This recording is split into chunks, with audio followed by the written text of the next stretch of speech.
Hello, everyone. Welcome back to another episode of the Complete Home Media History of series, where we take a look at a certain film I have in my collection that I contain nearly all or at least a couple of original releases of a certain film.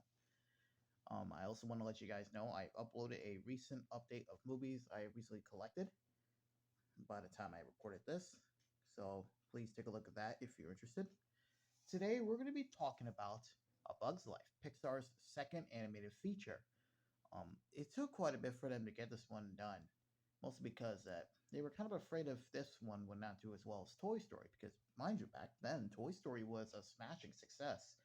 And, will this actually be, will it break the second movie curse? Because it happens in the industry. Like with the Apple II, it became a hit, and then the Apple III was a flop, and that was actually said by Steve Jobs in the Pixar story. So this took quite a while. But when the movie came out in 1998, it was in competition with another animated film starring insects, DreamWorks' Ants, their first feature film they put out. And it was kind of made as a revenge piece from Pixar, since after Jeffrey Katzenberg left Disney after not getting a promotion to be president by Michael Eisner, he went and joined, Spielberg and Geffen to make DreamWorks. And one of the first films they put out was Ants, and it was in competition with The Bug's Life. And while Ants did modestly well, The Bug's Life was the highest-grossing animated film of the year, even beating out Disney's Mulan, which is saying a lot. So it was pretty. It's notable that the film will be released onto VHS. But Pixar had a problem on its hands. The film is the first computer animated film to be shot in widescreen, CinemaScope to be precise.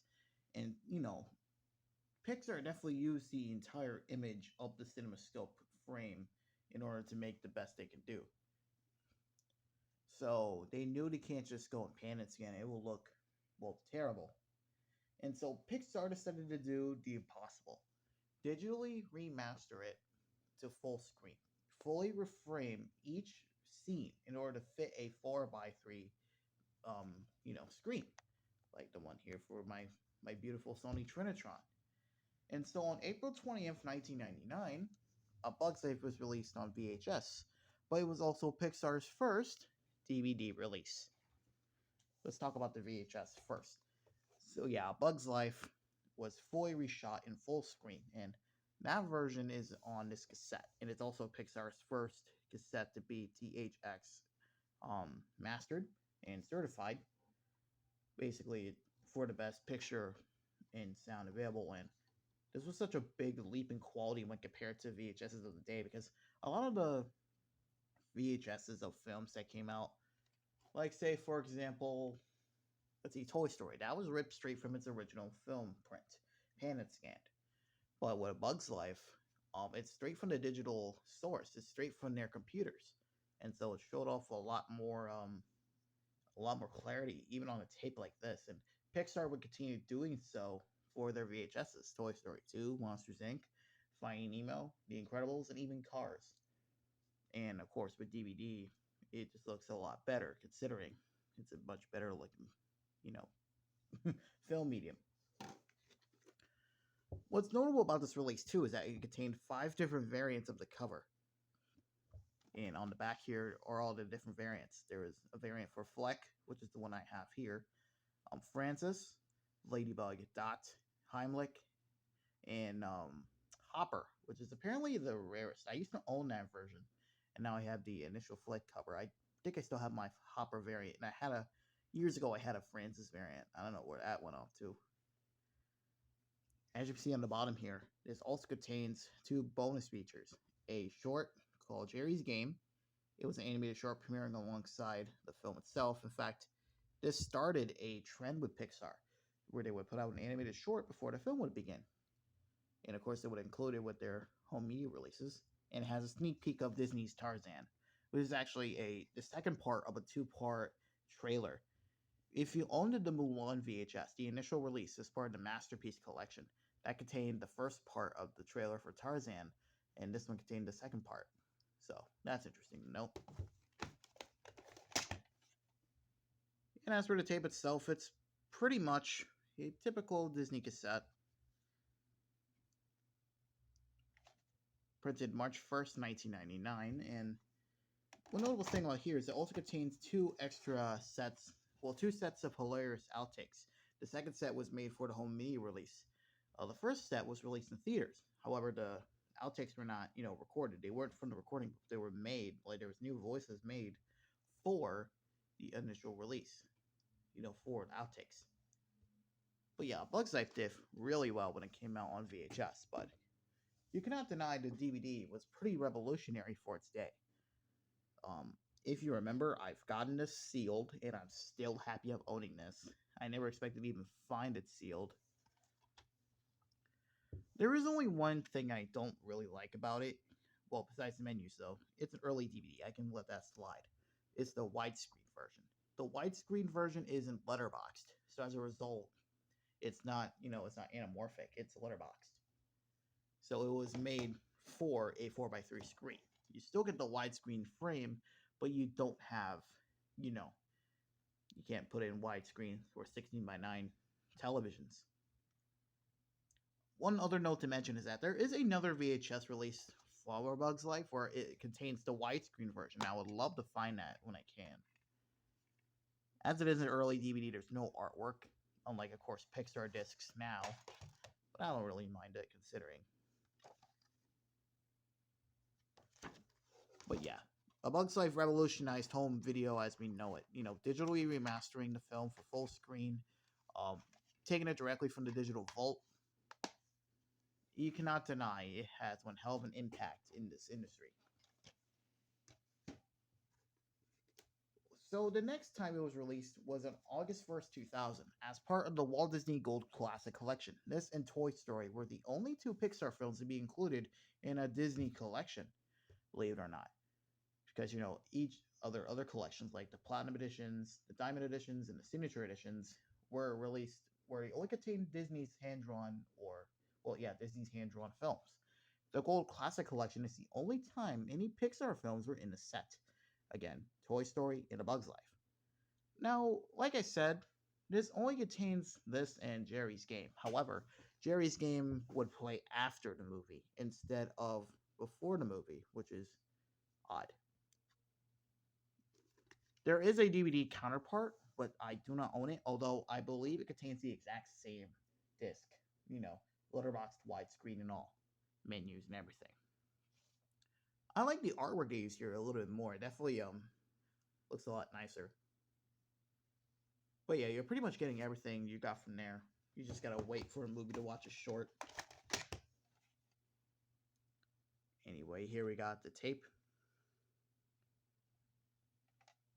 Printed mine is a later print from September 3rd, 2001. Now, A Bug's Life did continue to release on VHS. In 2002, they put out a standard VHS. It basically contained the entirety of the artwork used here. There's just no resemblance. There's no Gold Classic Collection banners or anything. It's just A Bug's Life on VHS. And they would print up until at least 2004. So, all right, we're heading back into the DVD era. This next one is the collector's edition. Now, this originally came out on November 23rd, 1999, and it was Pixar's first two-disc set, and they went all out with it. They had a lot of fun making the film, as said by John Lasseter. But this is a reprint from May 27th, 2003, to help with the release of Finding Nemo, which I guess kind of makes sense considering Andrew Stanton was a co-director in this film, who would later direct Finding Nemo, I suppose. This is a definite upgrade when compared to the original DVD. Of course, the widescreen version is anamorphic, so it can be enhanced for 16:9 televisions. It still contains the full screen version too. They're both on the disc, just like the original DVD. And of course, it contains a second disc loaded with bonus features. And but Pixar really knows how to make two-disc sets, and even with their Blu-rays, aside from Lightyear. But either way, this is still a wonderful, wonderful set. This is also notable for having the Walt Disney Home Entertainment name on it. It's weird considering a lot of their other DVDs would be released under Buena Vista. This would later be reprinted in the late 2000s to be a Disney movie rewards recipient. So, anyway, here's disc one and disc two.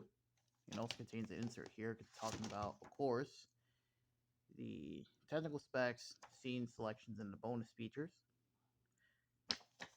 But yeah, this is a wonderful DVD. The original and this are wonderful. But yeah,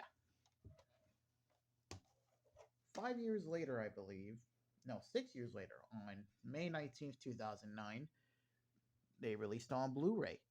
Now, this is a later print where this is a Blu-ray DVD combo pack, although it originally came out with a Blu-ray digital copy pack. Either way, this is a big upgrade when compared to the original release. And hell, you could say this is a bit of an anniversary release, as this was released 10 years after it initially came out on home video. But yeah, this is a wonderful release. It's mastered wonderfully. It contains a few a few new bonus features. The Filmmakers Roundtable, um, look at the first draft. But besides that, everything else is the same from the original DVD. They ported pretty much all the bonus features from the DVD to Blu-ray.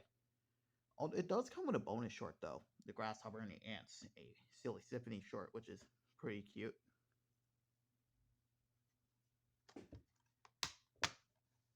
All right, here's the Blu-ray and the DVD. As you can see, it contains the original 2-disc DVD, which I believe it was still being reprinted by the time the Blu-ray came out, like I said. Now, later in March 3rd of 2020, A Bug's Life was released in 4K, 4K Ultra discs, which I have not seen. Of course, I do not own, since I don't own a 4K Ultra player. I bet that's the best version you can own, and I bet that 4K Master is on Disney Plus.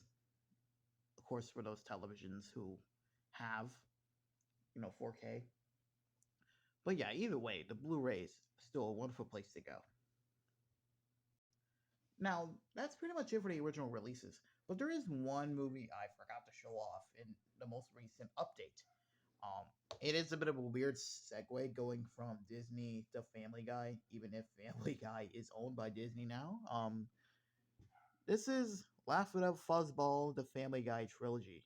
This is a 3-disc set containing all three of the Family Guy Star Wars episodes: Blue Harvest, Something Something Something Dark Side, and It's a Trap, from 2007, 2009, and 2010, respectively. This set came out back in 2015, of course, a few years before they get bought out by the Mouse House. And I was looking for this release. I didn't want to have all of them separate, separate releases. I used to own Blue Harvest, if you can remember, but ever since I got this, this is pretty much my bread and butter.